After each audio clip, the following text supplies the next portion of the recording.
The question of the month. Hi, in my purchase closing documents, I received the recorded grant deed. I wasn't sure if this was the official one because there's a part that got crossed out and hand corrected. That seems strange for such an official document. Is the document legal with those handwritten changes?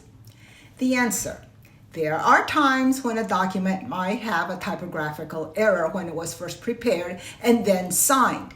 In order to make sure the document is recorded correctly, the title company who will help us with the recording will advise us what changes must be made.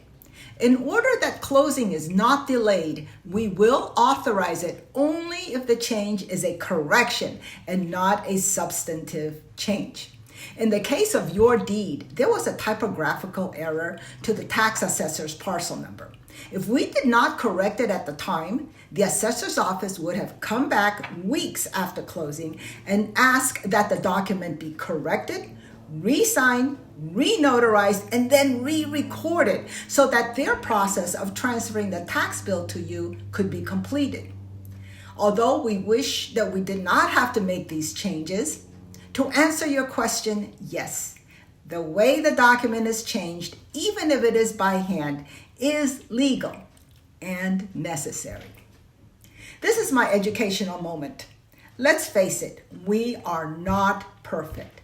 Sometimes there will be typos as you try to read an old document with a 6 and you mix it up with an 8. Or the county recorder wants us to type out a limited liability company instead of just LLC. Or the buyer added a middle initial at the end of the transaction.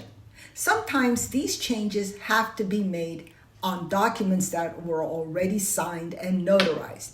Some escrow or title companies have typewriters, so when the change is made, it looks clean.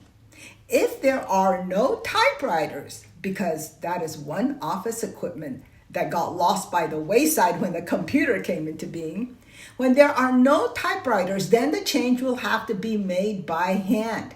It may not look as nice and clean, but the important thing is that the necessary corrections are made and the county recorder accepts the document to be recorded.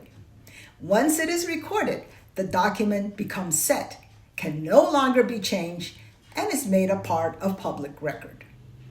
This is Juliana too, and I welcome you to check out my full November 2024 Q&A blog at the link provided here.